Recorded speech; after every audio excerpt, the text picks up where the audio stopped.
Item ಯಾವುದೇ ಇರಲಿ try ಮಾಡಿ ಆಚಿ ಚಿಕನ್ ಮಸಾಲಾ.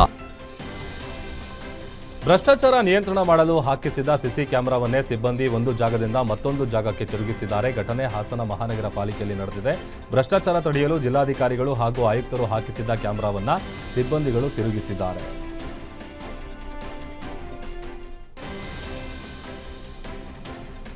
ಹುಬ್ಬಳ್ಳಿ ನಗರದಲ್ಲಿ ಅಕ್ರಮ ಸಂಬಂಧದ ಹಿನ್ನೆಲೆ ಪೈಶಾಚಿಕ ಕೃತ್ಯ ನಡೆದಿರೋದು ಬೆಳಕಿಗೆ ಬಂದಿದೆ. ಹಸೀನಾ ಬೇಗಂ ಮುಳಗುಂದ ಗ್ರಾಮದವರಾಗಿದ್ದು ಇಬ್ಬರು ಮಕ್ಕಳೊಂದಿಗೆ 5 ವರ್ಷದಿಂದ ಹುಬ್ಬಳ್ಳಿಯಲ್ಲಿ ಕೆಲಸ ಮಾಡಿಕೊಂಡು ಬಂದಿದ್ರು. ಕೆಲಸದ ವೇಳೆ ಪರಿಚಯವಾದ ಶ್ಯಾಮಸುಂದರ್ ಬಾದಾಮಿ ಅವರೊಂದಿಗೆ ಸಂಬಂಧ ಬೆಳೆಸಿಕೊಂಡಿದ್ದು, ಶ್ಯಾಮಸುಂದರ್ ಹುಬ್ಬಳ್ಳಿಯ ಇಂಡಸ್ಇಂಡ್ ಬ್ಯಾಂಕ್ನಲ್ಲಿ ಮ್ಯಾನೇಜರ್ ಆಗಿ ಕೆಲಸ ಮಾಡ್ತಿದ್ರು.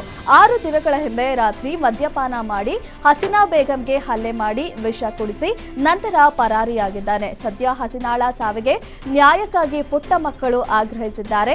ಈ ಸಂಬಂಧ ಬೆಂಡಿಗೇರಿ ಪೊಲೀಸ್ ಠಾಣೆಯಲ್ಲಿ ಪ್ರಕರಣ ದಾಖಲಾಗಿದೆ.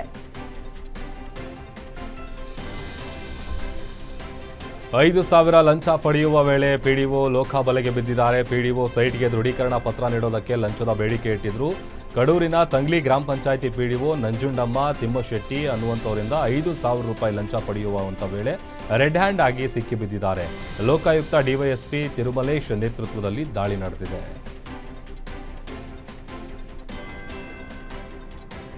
ರಾಜ್ಯ ಕಾಂಗ್ರೆಸ್ನಲ್ಲಿ ಪತ್ರ ಪಾಲಿಟಿಕ್ಸ್ ಮುಂದುವರೆದಿದ್ದು, ಶಾಸಕರ ಬಳಿಕ ಈಗ ಕೈ ಪರಿಷತ್ ಸದಸ್ಯರಿಂದ ಪತ್ರ ರವಾನೆಯಾಗಿದೆ. 24 ಪರಿಷತ್ ಸದಸ್ಯರು ಪತ್ರ ಬರೆದಿದ್ದಾರೆ. ಸ್ಥಳೀಯ ಸಂಸ್ಥೆಗಳ ಸದಸ್ಯರು ಕನಿಷ್ಠ 3-4 ವಿಧಾನಸಭಾ ಕ್ಷೇತ್ರಗಳಲ್ಲಿ ಹಿಡಿತ ಹೊಂದಿರುತ್ತಾರೆ. ಪರಿಷತ್ ಸದಸ್ಯರನ್ನ ಕಡೆಗಣಿಸಿರುವುದು ವಿಧಾನಸಭಾ ಕ್ಷೇತ್ರದ ಟಿಕೆಟ್ ಲಾಭಿಗೆ ಕಾರಣವಾಗುತ್ತೆ. ಹೀಗಾಗಿ ಕ್ಯಾಬಿನೆಟ್ನಲ್ಲಿ ಕನಿಷ್ಠ 5 ಅವಕಾಶ ಕೊಡಿ ಎಂದು ಪರಿಷತ್ ಸದಸ್ಯರು ಪತ್ರ ಬರೆದಿದ್ದಾರೆ. ಮ್ಯೂಸಿಕ್ ಮೈಲಾರಿ ಸಲ್ಲಿಸಿದ್ದ ಅರ್ಜಿಯ ವಿಚಾರಣೆ ನಡೆಸಿದ ಬಾಗಲಕೋಟೆ ಜಿಲ್ಲಾ ನ್ಯಾಯಾಲಯ 1 ಲಕ್ಷ ಶ್ಯೂರಿಟಿ ಬಾಂಡ್ ಪಡೆದು ಷರತ್ತುಬದ್ಧ ಜಾಮೀನು ಮಂಜೂರು ಮಾಡಿ ಆದೇಶ ಹೊರಡಿಸಿದೆ. ಅಪ್ರಾಪ್ತ ಬಾಲಕಿ ಮೇಲೆ ಲೈಂಗಿಕ ದೌರ್ಜನ್ಯ ಎಸಗಿದ ಆರೋಪದ ಮೇಲೆ ಬಂಧಿತನಾಗಿದ್ದ ಉತ್ತರ ಕರ್ನಾಟಕದ ಜಾನಪದ ಗಾಯಕ ಮ್ಯೂಸಿಕ್ ಮೈಲಾರಿಗೆ ಕೋರ್ಟ್ ಜಾಮೀನು ಮಂಜೂರು ಮಾಡಿದೆ.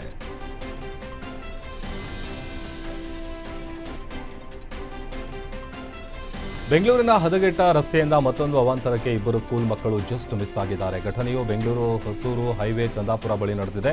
ತಂದೆ ಮಕ್ಕಳನ್ನ ಬೈಕ್ನಲ್ಲಿ ಕರೆದುಕೊಂಡು ಹೋಗ್ತಿದ್ದ ವೇಳೆ ವಾಹನ ಸಮೇತ ಆಯ ತಪ್ಪಿ ಬಿದ್ದಿದ್ದಾರೆ. ಮಕ್ಕಳಿಗೆ ಸಣ್ಣಪುಟ್ಟ ಗಾಯಗಳಾಗಿದ್ದು ಹಿಂಬದಿ ಬರ್ತಿದ್ದ ವಾಹನದಿಂದ ಮಕ್ಕಳು ಬಚಾವಾಗಿದ್ದಾರೆ. ಘಟನೆಯ ದೃಶ್ಯ ಸಿಸಿಟಿವಿ ಕ್ಯಾಮೆರಾದಲ್ಲಿ ಸೆರೆಯಾಗಿದೆ.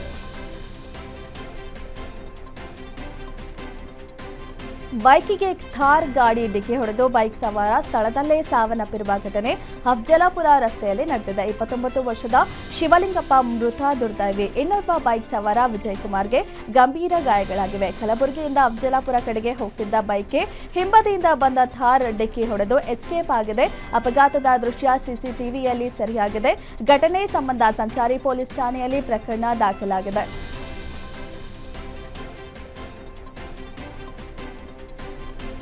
ಬೆಂಗಳೂರು ಉತ್ತರ ತಾಲೂಕಿನ ದಾಸನಪುರದ ಈರುಳ್ಳಿ ಎಪಿಎಂಸಿಗೆ ಅಧಿಕಾರಿಗಳು ಬೀಗ ಜಡಿದಿದ್ದಾರೆ. ನ್ಯಾಯಾಲಯದ ಆದೇಶದ ಮೇರೆಗೆ 77 ಮಳಿಗೆಗಳಿಗೆ ಬೀಗ ಜಡಿಯಲಾಗಿದೆ. ಅಂಗಡಿ ಮಾಲೀಕರು ಸ್ವಲ್ಪ ಸಮಯ ಕೊಡಿ ಅಂತ ಕೇಳಿಕೊಂಡ್ರೂ ಕೂಡ ಬಿಡದೆ ಬೀಗ ಹಾಕಿದ್ದಾರೆ. ಎಪಿಎಂಸಿ ಸೆಕ್ರೆಟರಿ ದೊರೆಸ್ವಾಮಿ ನೇತೃತ್ವದಲ್ಲಿ ದಾಳಿ ನಡೆಸಿ ಬೀಗ ಹಾಕಲಾಗಿದೆ. ಕಾರ್ಯಾಚರಣೆ ವೇಳೆ ಯಾವುದೇ ಅಹಿತಕರ ಘಟನೆ ಸಂಭವಿಸದಂತೆ ಮದನಾಯಕನಹಳ್ಳಿ ಪೊಲೀಸರು ಬಿಗಿ ಭದ್ರತೆಯನ್ನು ಒದಗಿಸಿದ್ದಾರೆ.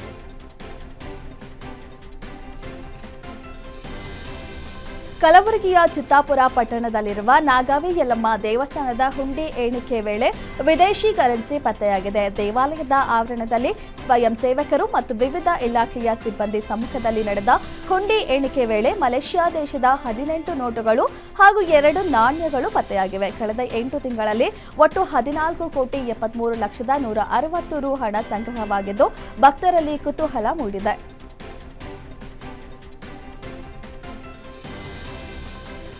ಆಕಸ್ಮಿಕ ಅಗ್ನಿ ಅವಘಡಕ್ಕೆ 12 ಲೋಡ್ ಬಣವೆ ಸುಟ್ಟು ಭಸ್ಮ ಆಗಿರುವ ಘಟನೆ ಹರಿಹರ ತಾಲೂಕಿನ ಕುಣೆಬೆಳಕೆರೆ ಗ್ರಾಮದಲ್ಲಿ ನಡೆದಿದೆ. ಗ್ರಾಮದ ಉಮೇಶ್ ಅನ್ನುವಂಥವರಿಗೆ ಸೇರಿದ ಬಣವೆ ಹೊತ್ತಿ ಉರಿದಿದ್ದು ಸುಮಾರು 1 ಲಕ್ಷ ಮೌಲ್ಯದ ಬಣವೆ ಸಂಪೂರ್ಣ ಭಸ್ಮ ಆಗಿದೆ. ಸ್ಥಳಕ್ಕೆ ಅಗ್ನಿಶಾಮಕ ದಳ ಸಿಬ್ಬಂದಿ ಬಂದು ಬೆಂಕಿ ನಂದಿಸಿದ್ದಾರೆ. ಘಟನೆ ಮಲೆಬೆನ್ನೂರು ಠಾಣಾ ವ್ಯಾಪ್ತಿಯಲ್ಲಿ ನಡೆದಿದೆ.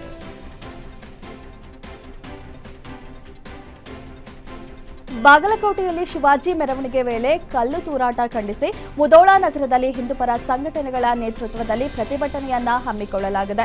ನಗರದ ಶಿವಾಜಿ ಸರ್ಕಲ್ ಬಳಿ ಮಾನವ ಸರಪಳಿ ನಿರ್ಮಿಸಿ ಹೋರಾಟ ಮಾಡಲಾಯಿತು.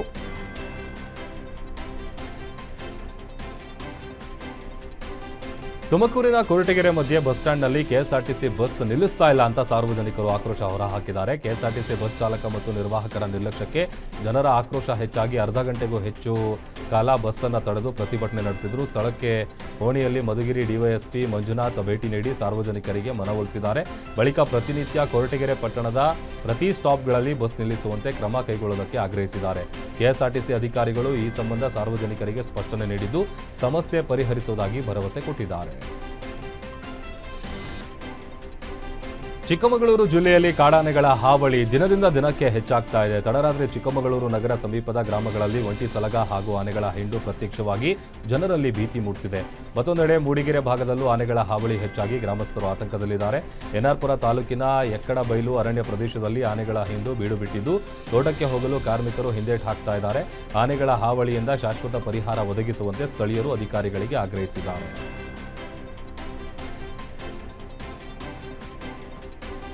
ಬಿಹಾರ ರಾಜ್ಯದ ಬಕ್ಸಾರ್ನಲ್ಲಿ ಮದುವೆ ರಿಸೆಪ್ಷನ್ ವೇಳೆ ಆಘಾತಕಾರಿ ಘಟನೆ ನಡೆದಿದೆ. ಆರತಿ ಕುಮಾರಿ ಎಂಬ ವಧುವಿಗೆ ನೆರೆಮನೆಯ ಯುವಕನು ಹೊಟ್ಟೆಗೆ ಗುಂಡು ಹಾರಿಸಿ ಪರಾರಿಯಾಗಿದ್ದಾನೆ. ಆರತಿ ಕುಮಾರಿಯೊಂದಿಗೆ ಆ ಯುವಕ ಪ್ರೇಮ ಸಂಬಂಧ ಇರಬಹುದೆಂಬ ಶಂಕೆ ವ್ಯಕ್ತವಾಗಿದೆ.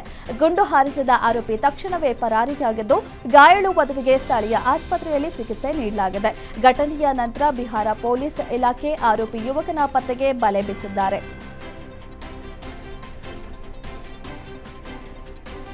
ತಮಿಳುನಾಡು ವಿಧಾನಸಭೆ ಚುನಾವಣೆಗೆ ಕೆಲವೇ ದಿನ ಇರುವಾಗ ಬಿಜೆಪಿ ಮಿತ್ರ ಪಕ್ಷ ಎಐಎಡಿಎಂಕೆ ಪ್ರತಿ ಕುಟುಂಬಕ್ಕೆ ಒಂದು ಸಲ 10,000 ರೂಪಾಯಿ ಪರಿಹಾರ ಸೇರಿ ಕೆಲವು ಗ್ಯಾರಂಟಿಗಳನ್ನು ಘೋಷಿಸಿದೆ. ಪುಕ್ಕಟ್ಟೆ ಯೋಜನೆಗಳ ಘೋಷಣೆಯಿಂದ ಆರ್ಥಿಕತೆಗೆ ಹೊಡೆತ ಬೀಳುತ್ತದೆ ಅಂತ ಸುಪ್ರೀಂ ಕೋರ್ಟ್ ತಮಿಳುನಾಡಿನ ಆಡಳಿತಾರೂಢ ಡಿಎಂಕೆಗೆ ಚಾಟಿ ಬೀಸಿದ ಬೆನ್ನಲ್ಲೇ ಈ ಘೋಷಣೆಗಳು ಹೊರಬಿದ್ದಿವೆ.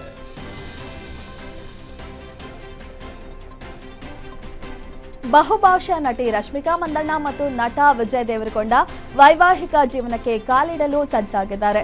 ರಶ್ಮಿಕಾ ಮಂದಣ್ಣ ಮತ್ತು ವಿಜಯ್ ದೇವರಕೊಂಡ ಮದುವೆಯ ಆಹ್ವಾನ ಪತ್ರಿಕೆ ಇದೀಗ ಕನ್ನಡದ ಸ್ಟಾರ್ ನಟರಿಗೂ ನೀಡಲಾಗಿದೆ.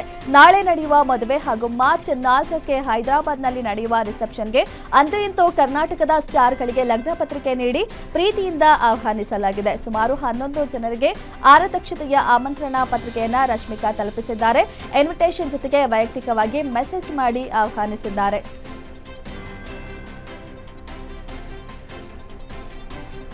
ಟಾಲಿವುಡ್ ಸ್ಟಾರ್ ನಟ ವಿಜಯ್ ದೇವರಕೊಂಡ ಮತ್ತು ರಶ್ಮಿಕಾ ಮಂದಣ್ಣ ವಿವಾಹ ದೇಶಾದ್ಯಂತ ಸದ್ದು ಮಾಡ್ತಾ ಇದೆ. ಹೊಸ ಜೋಡಿಗೆ ಪತ್ರ ಬರೆದು ಟ್ವೀಟ್ ಮೂಲಕ ಪ್ರಧಾನಿ ನರೇಂದ್ರ ಮೋದಿ ದಂಪತಿಗೆ ಶುಭಾಶಯ ಕೋರಿದ್ದಾರೆ.